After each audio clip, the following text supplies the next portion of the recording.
नमस्कार, सुबह के 9 बजने वाले और आप देख रहे हैं 9 की 9 खबर और मैं हूं आपके साथ विभा उपाध्याय। बुलेटिन में सबसे पहले अच्छी खबर। जी हां, इस खबर के साथ ही शुरुआत इस बुलेटिन की। टीकाकरण की रैंकिंग में बिहार देश के नंबर 1 राज्यों में से एक है। केंद्रीय स्वास्थ्य एवं परिवार कल्याण मंत्रालय की तरफ से ये रिपोर्ट जारी की गई है और इस रिपोर्ट के तहत रैंकिंग में बिहार एक बार फिर नंबर 1 हुआ है।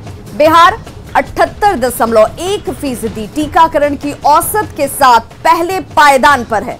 वहीं मध्य प्रदेश 76% टीकाकरण के साथ तीसरे नंबर पर पहुंच गया है, जबकि त्रिपुरा 77.1% टीकाकरण के साथ दूसरे पायदान पर है। 70% से ज्यादा टीकाकरण वाले राज्यों में उत्तराखंड, ओडिशा और मिजोरम है। इससे पहले जारी रैंकिंग में भी बिहार 7 फरवरी तक 76.6% टीकाकरण के साथ पहले पायदान पर था। पिछली रैंकिंग में मध्य प्रदेश 76.1% टीकाकरण के साथ दूसरे नंबर पर था, जबकि त्रिपुरा 76% टीकाकरण के साथ तीसरे नंबर पर था।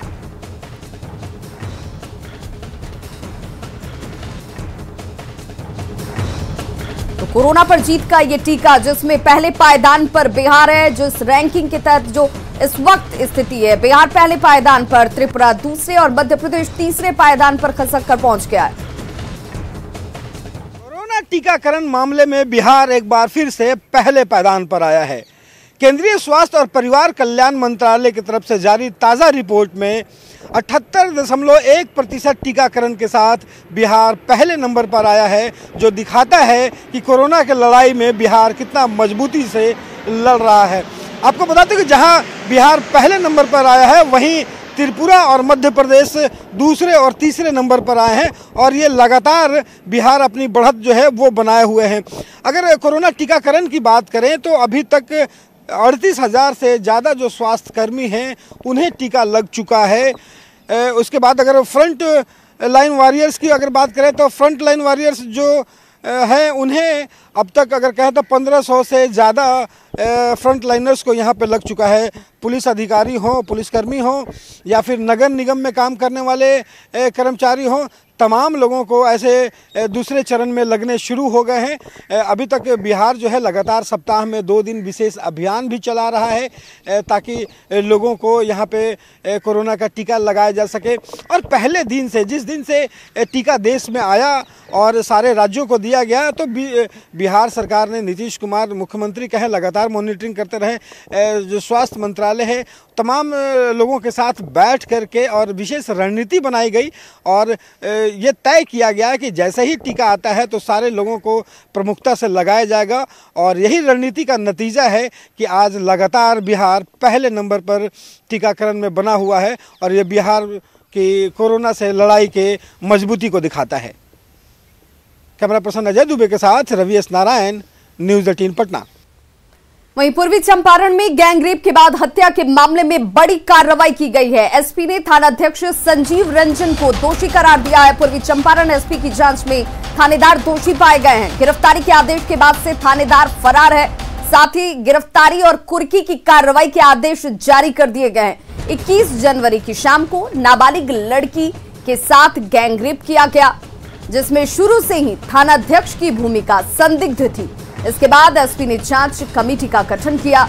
कमेटी की रिपोर्ट में परिजनों का आरोप सही पाया गया है और रिपोर्ट के आधार पर ही एसपी ने कार्रवाई की है। जो प्राथमिकी में उन्होंने लिखवाया है उसी का समर्थन उन्होंने किया है।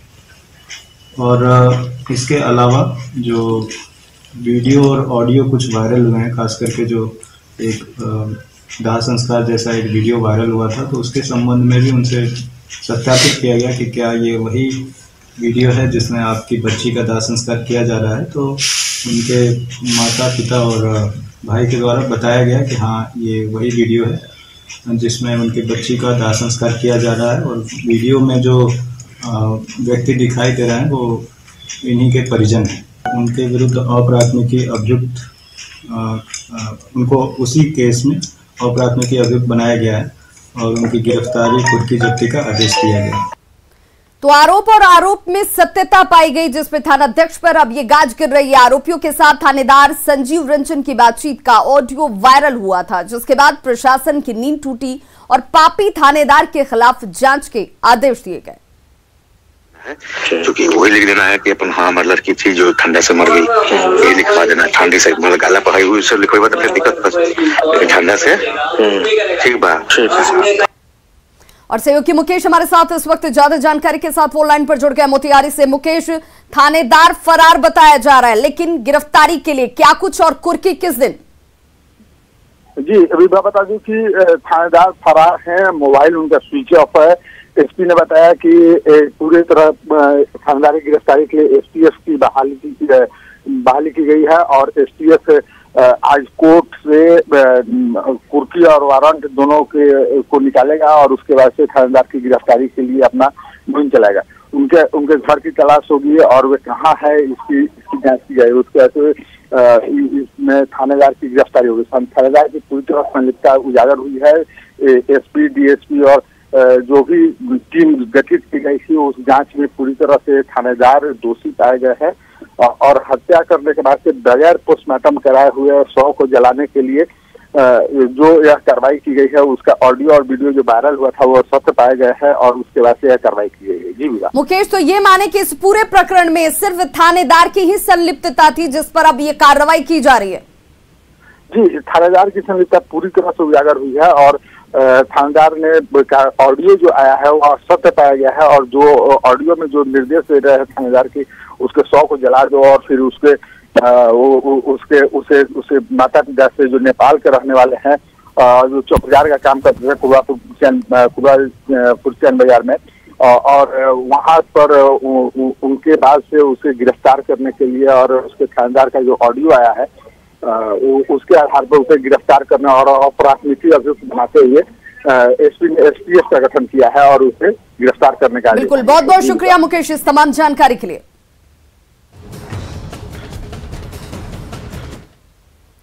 झारखंड की राजधानी रांची में सीएम आवास के सामने कल एक बड़ा हादसा हुआ। यहां सीएम आवास लाए गए मार्बल को ट्रक से उतारने के दौरान 5 मजदूर मार्बल के नीचे दब गए। इस दौरान 2 मजदूरों की मौत हो गई, वहीं 3 की हालत गंभीर है। मृत मजदूरों के नाम मंगू उरांव और बजरंग महली हैं। वहीं घायल मजदूरों को इलाज के लिए रिम्स में भर्ती कराया गया है। बताया जा रहा है कि कल शाम करीब 8 बजे बड़े ट्रक से 5 मजदूर मार्बल उतार रहे थे और इसी दौरान एक मजदूर फिसल गया, जिसके बाद ट्रक पर खड़े मजदूर के हाथों से मार्बल छूट गया और ट्रक से कई मार्बल शीट जो हैं वो मजदूरों के ऊपर जा गिरे, जिसमें 5 मजदूर दब गए। मिली जानकारी के मुताबिक मार्बल रिया कंस्ट्रक्शन के मालिक श्यामल चटर्जी की ओर से उतरवाया जा रहा था और इस दौरान सुरक्षा के कोई इंतजाम नहीं थे। न मजदूर हेलमेट पहने हुए थे और न ही सुरक्षा किट ही इन्हें दी गई थी। वहीं जिस ट्रक से मार्बल उतारा जा रहा था वो ट्रक भी नो एंट्री में शहर में घुसा हुआ था।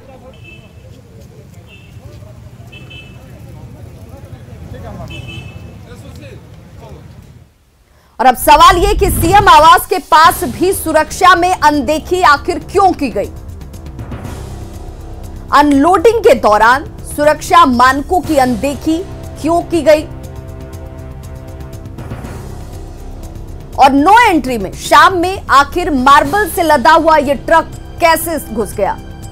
और सहयोगी ओम प्रकाश हमारे साथ इस वक्त फोन लाइन पर जुड़ गए हैं ज्यादा जानकारी के साथ। ओम प्रकाश, कई स्तरों पर लापरवाही, चूक या यूं कहें कि सीधे तौर पर हादसे को आमंत्रण देने जैसी ये खबर, क्योंकि ये कोई पहला वाकया नहीं है। जी, जाहिर तौर पर अगर कहा जाए तो ये लापरवाही है और कहीं न कहीं नियमों को ताक पर रखकर इस तरह के मार्बल को उतारा जा रहा था। ट्रक जो है नो एंट्री में घुसा। अगर आपको बताना चाहें कि 9 बजे तक, रात 9 बजे तक नो एंट्री लागू होता है, बावजूद उसके सीएम हाउस के पास कोई बड़ा ट्रक आ जाता है, जो अपने आप में एक बड़ा सवाल है कि आखिर ये कैसे संभव हो पाया। क्या जो श्यामल चटर्जी हैं, क्या उनकी मतलब पहुंच इतनी बड़ी है कि उनके ट्रक को नहीं रोका जा सका, ये सारी बातें हैं। तो वहीं दूसरी तरफ अगर बात की जाए तो साफ तौर से मजदूरों को जिस तरह के किट मुहैया कराए जाने थे वो उन्हें मुहैया नहीं कराया गया, जिस वजह से ये हादसा हुआ और इसमें 2 मजदूरों की जान चली गई। अब सवाल उठता है कि जब इस तरह के बड़े पैमाने पर मार्बल को उतारा जा रहा है, सवाल तो यही है कि ये हादसा सामने है, इसके बाद ये सवाल उठ रहे हैं, लेकिन क्या अमूमन इस तरह के सुरक्षा मानकों की अनदेखी नहीं की जाती है? क्या मार्बल जैसे डिलीवरी के वक्त जो मजदूर इसके काम में लगे होते हैं उन्हें सुरक्षा किट दी जाती है, या ये बदस्तूर ऐसे ही चल रहा है? अब हादसे के बाद भले सवाल उठ रहे हो। जी आपको बताना चाहेंगे कि मजदूरों की जिंदगी के साथ आए दिन यहाँ पर झारखंड में अगर देखा जाए तो हर जगह कुछ यही स्थिति है कमोबेश। साफ तौर से उन्हें किसी तरह की सुरक्षा किट नहीं मुहैया कराई जाती है, चाहे वो बिल्डिंग निर्माण की बात हो या फिर इस तरह के मार्बल उतारने की बात हो। तो जाहिर तौर पर इसे लेकर मंथन करना होगा, क्योंकि मजदूरों की भी जान की अहमियत है, वो भी इंसान है और हमारे बीच हैं, और उन्हीं के वजह से कई बड़ी इमारतें बनती हैं या फिर कहा जाए तो हर तरह के काम होते हैं। ऐसे में उनकी जिंदगी को अहमियत न देना अपने आप में एक बड़ा सवाल है और ये इसकी अनदेखी हमेशा की जाती है। चलिए, बहुत बहुत शुक्रिया ओम प्रकाश इस तमाम जानकारी के लिए। चतरा सदर अस्पताल में डॉक्टर्स की बड़ी लापरवाही सामने आई है। यहां डॉक्टर की लापरवाही की वजह से किशोर की मौत हो गई। परिजनों ने डॉक्टर राजीव रंजन पर इलाज के बजाय टाल मटोल करने का आरोप लगाया है। दरअसल सदर अस्पताल में इलाज के लिए प्रिंस को भर्ती कराया गया था। परिजनों का आरोप है कि डॉक्टर ने न तो उसका इलाज किया और न ही उसे दूसरी जगह रेफर ही किया गया। वहीं इलाज के अभाव में तड़प कर मरने के बाद डॉक्टर इलाज का दिखावा जरूर करते रहे। हैरत की बात ये कि मरने के 1 घंटे बाद भी ऑक्सीजन और सलाइन लगाकर खानापूर्ति की जा रही थी। इधर बच्चे की मौत के बाद मृतक की मां की स्थिति बेहद गंभीर है।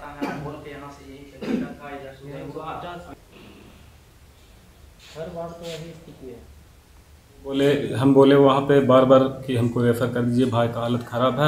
आधा घंटा 1 घंटा हो गया, करीबन 2.5 घंटा जैसा रहा है मेरा भाई। उसके बाद उसका मृत्यु हो गया। मतलब 7 बजे आए हैं और वो 9 बजे आते थे डॉक्टर साहब। उनका मतलब वो 9:10 में आए हैं। 9:10 से पहले 5 मिनट पहले मेरे भाई का मृत्यु हो गया और वो बोलते रह गए कुछ नहीं होगा, कुछ नहीं होगा, दिलासा दिलाते रह गए। 9 बजे आएंगे डॉक्टर, वही देखेंगे, और वो कुछ भी नहीं किए। सिर्फ आके कौन डॉक्टर थे? डॉक्टर वो 9 बजे से जो पहले बैठते हैं। खबर पटना से, जहां एक छात्र की साजिश ने सबको हैरान कर दिया है। पॉलिटेक्निक के एक छात्र ने खुद की अपहरण की स्क्रिप्ट लिखी। राजीव नगर के रोड संख्या 11 के निवासी सुमित कुमार बुधवार को अपने घर से निकला और इसके बाद अपने पिता और बड़े भाई को व्हाट्सएप कर अपहरण की जानकारी दी।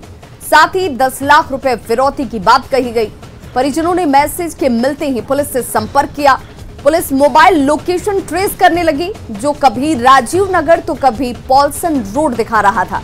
हालांकि बाद में सुमित को पुलिस ने पॉल्सन रोड से अपने कब्जे में लिया और पूछताछ के बाद जो उसने खुलासा किया वो सबको हैरान करने वाला था। अब पुलिस फर्जी अपहरण का केस दर्ज कर कार्रवाई की तैयारी में है। बता दें कि सुमित गोपालगंज में पॉलिटेक्निक की पढ़ाई करता है। 8:30 बजे निकला घर से, तकरीबन 9 बजे के आसपास। उसके बाद उसी के नंबर से मेरे को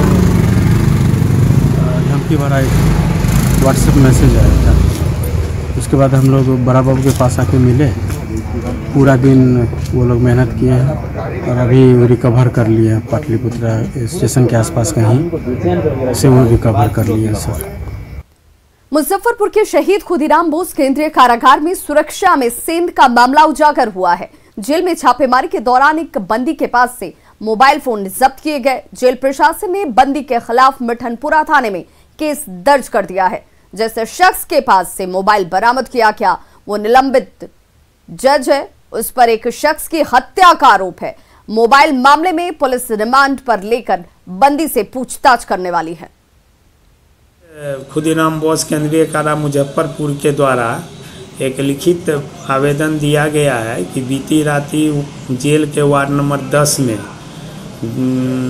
हत्याकांड जो नरेंद्रनाथ का नगर थाना में हत्या हुई थी उसके विचाराधीन कैदी हैं आशुतोष कुमार यादव उर्फ आशुतोष यादव, जो निलंबित जज हैं। उनके वे मोबाइल का यूज अनऑथराइज रूप से करते हैं। उस सूचना पर कारा अधीक्षक महोदय के द्वारा छापामारी किया गया है, तो उनके पास से एक छोटा सैमसंग मोबाइल बरामद किया गया है।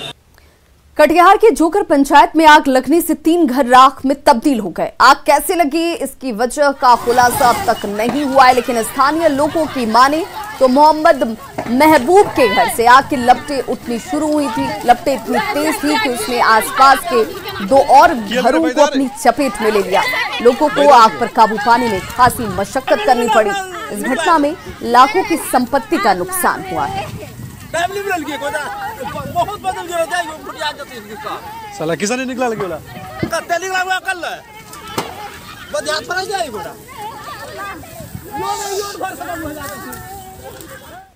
पटना के डीएम के निर्देश पर भारी मात्रा में शराब को नष्ट किया गया। पटना सिटी के ट्रांसपोर्ट नगर में 54,000 लीटर विदेशी और 7,000 लीटर देसी शराब को नष्ट किया गया। 31 जनवरी को बाईपास थाने से कुछ दूरी पर एक गोदाम से भारी मात्रा में शराब की बरामदगी की गई थी।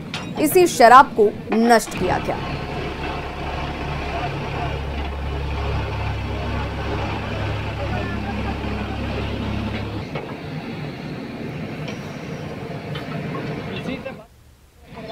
देसी शराब और विदेशी शराब और 7,141 देसी शराब बरामद हुआ है। के बाद एक बार फिर से आप सभी का बहुत स्वागत है और अब बात डॉल्फिन के तस्करी की। जी हां, साहिबगंज में डॉल्फिन की तस्करी का मामला सामने आया है। 8 फरवरी को प्राणपुर गंगा घाट पर डॉल्फिन के शिकार का मामला सामने आया था, जिसके बाद दिसंबर महीने में राजमहल के कस्बा में गंगा घाट पर डॉल्फिन मृत पाई गई। 2 महीने में 2 डॉल्फिन के मृत पाए जाने से यह साफ हो गया कि जिले में डॉल्फिन की तस्करी जोरों पर है। पर्यावरण के जानकार डॉल्फिन की तस्करी को बड़ा खतरा बता रहे हैं। डॉल्फिन का हत्या की गई है, मैं तो हत्या ही कहूँगा। यह बहुत ही जघन्य अपराध है और एक जलीय जीव के साथ साथ एक पर्यावरण संरक्षण को बहुत बड़ा चोट पहुंचाया है, जिन्होंने भी इस तरह के कुकृत किया गया है। 2 महीने के भीतर डॉल्फिन की दूसरी मौत ने इस बार सवाल खड़ा किया है। डॉल्फिन की मौत इस बार राधानगर थाना के प्राणपुर में हुई है। इससे पहले दिसंबर में 18 दिसंबर को राजमहल थाना के कस्बा में एक डॉल्फिन मृत पाई गई थी। 2 महीने के भीतर ये डॉल्फिन की दूसरी मौत ने एक बहुत बड़ा सवाल खड़ा किया है। बताएं आपको कि लगातार डॉल्फिन की हो रही मौत एक बड़ा कारण बताया जा रहा है कि इस क्षेत्र में कहीं न कहीं जो शिकारी हैं इसके वो हावी हैं। लगातार डॉल्फिन की मौत ने जो प्रशासन पर भी सवाल खड़ा किया है और वन विभाग पर भी एक बहुत बड़ा प्रश्न चिन्ह इस रूप में है कि डॉल्फिन सेंचुरी की मांग होती रही है, लेकिन अब तक डॉल्फिन सेंचुरी वो कागजों में ही सिमटा हुआ है। यहाँ पे बताया कि डॉल्फिन वन विभाग के एक आंकड़े की माने तो 25 से 30 की संख्या में यहाँ पे डॉल्फिन का आंकड़ा बताया जाता है, लेकिन जिस तरीके से लगातार डॉल्फिन का शिकार हो रहा है उससे डॉल्फिन की सुरक्षा पर एक बड़ा सवाल है। निश्चित रूप से डॉल्फिन सेंचुरी की जो मांग है उसमें सरकार को गंभीर पहल दिखानी होगी। निशांत, न्यूज़ 18 साहिबगंज। मौनी अमावस्या को लेकर वाल्मीकि नगर त्रिवेणी संगम पर श्रद्धालुओं का जन सैलाब उमड़ पड़ा है। कुंभ के चलते त्रिवेणी संगम का खास महत्व है और इस नदी में डुबकी लगाने के लिए नेपाल से भी श्रद्धालु पहुंचते हैं। तस्वीरें आपके सामने वाल्मीकि नगर की। कोरोना के बाद पहली बार यहां इतनी तादाद में स्नान करने के लिए श्रद्धालु पहुंचे हुए हैं। तट का जायजा लिया संवाददाता मुन्ना राज ने। मौनी अमावस्या को लेकर त्रिवेणी संगम पर श्रद्धालुओं का जनसैलाब उमड़ा है।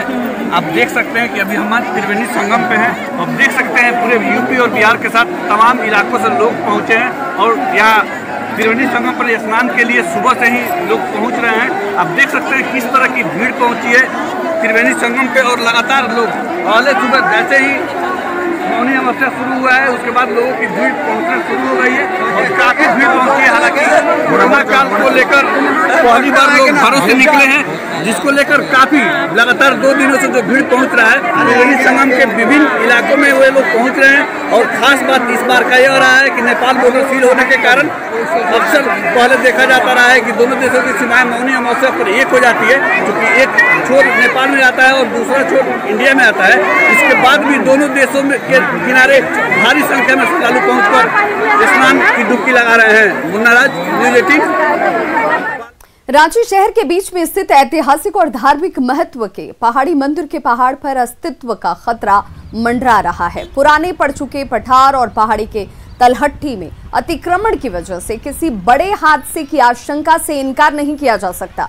दरअसल पहाड़ी मंदिर का पहाड़ हिमालय से भी पुराने खोदालाइट प्रकार के पत्थरों से बना हुआ है और मंदिर के शीर्ष पर सबसे ऊंचे झंडे के लिए की गई छेड़छाड़ और इसकी तलहट्टी में झोपड़पट्टी के लिए किए गए अतिक्रमण हर दिन हो रही पेड़ों और मिट्टी की कटाई से खतरा बढ़ गया है।